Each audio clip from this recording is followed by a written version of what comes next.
আল্লাহ তাআলা পাহাড়কে আদেশ করেছে, পাহাড় আমার বান্দার দেহের যে পোড়া ছাই আছে জমা করো।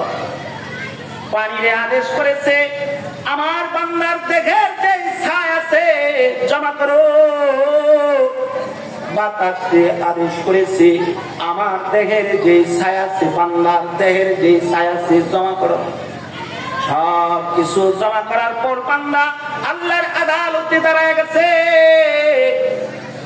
আল্লাহ তাআলা বান্দারে জিজ্ঞাসা করে, বান্দা কেন দেহটা পোড়াইতে বললি? কেন দেহটাকে ছাই করে পানিতে ভাসাইতে বললি? কেন দেহটাকে ছাই করে বাতাসে উড়াইতে বললি? কেন মাটির নিচে দেহের কিছু অংশ রাখতে বললি? বল না রে।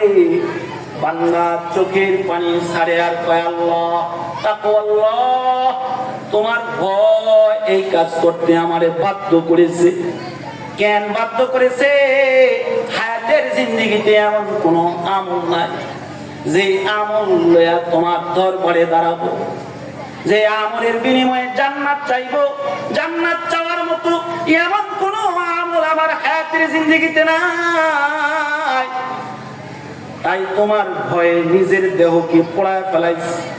আল্লাহ তাআলা বলে, বান্দা যা যা যা যা, আমার ভয় যেহেতু তোর দিলে ঢুকাইছ, আমি গাফফার মালিক তোরে যদি না মাফ করি, গাফফার মালিকের শান থাকে না। আমি না বলেছি লা তাকনাতু মির রাহমাতিল্লাহ, আমার রহমত থেকে বান্দা নৈরাশ হইস না। তুই যেহেতু আমার ভয়ে এত কাজ করলি, যা আমি আরশের মালিকে তোর জিন্দেগির সমস্ত গুনার জিম্মাদারি নিয়া তোরে মাফ কইরা আমি রব্বে জলিলে তোরে জান্নাতের মালিক বানায়া দিলাম। আল্লাহ তাআলার একটা আদেশ হলো, আমানুত্তাকুল্লাহ হাক্কা তুকাতিহি, রবের ভয় পরিপূর্ণভাবে দিলে ঢুকানো। তোমার আমার বাবা রবের ভয় দিলে ঢুকে না, নামাজ পড়তে মনে চায় না, আল্লাহ তাআলার হুকুম আহকাম পালন করতে মনে চায় না। তাই আল্লাহর নবী কয়, আলাইকুম বিমুজালাসাতিল উলামা, আমারে তালাশ করে পাইবা না।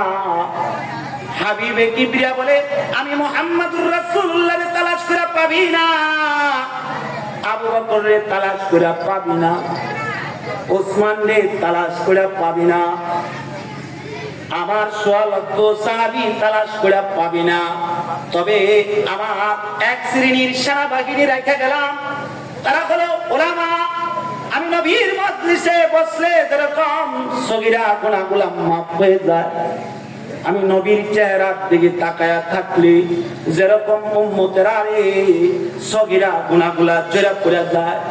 কিয়ামত পর্যন্ত আমার এক শ্রেণী নায়েবে নবী উলামা থাকবে, তাদের চেহারার দিকে যদি তাকাও সগীরা গুনাহগুলা ঝরে পড়ে যাবে।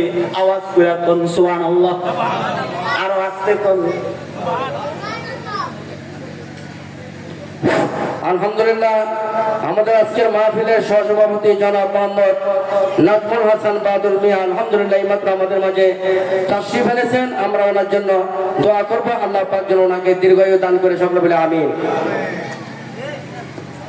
কিয়ামত পর্যন্ত আলেমের মজলিসে যদি বসো, আমি নবীর মজলিসে বসলে যেরকম গুনাহগুলা ঝরে পড়ে যায়, কিয়ামত পর্যন্ত আলেম ওলামাদের মজলিসে যদি তোমরা যায় বসো, তোমাদের জিন্দেগির গুনাহগুলা ঝরে ঝরে পড়ে যাবে।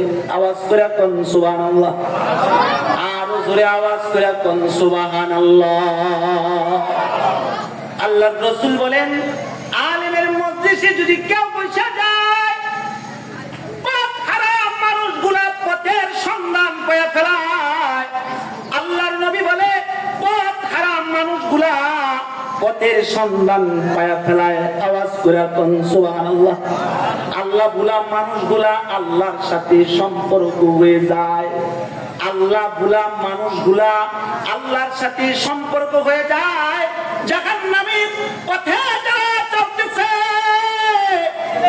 তারা জাহান্নামের পথগুলা ছাইরা জান্নাতের পথ পায়া ফেলায়। আওয়াজ করে কোন সুবহানাল্লাহ।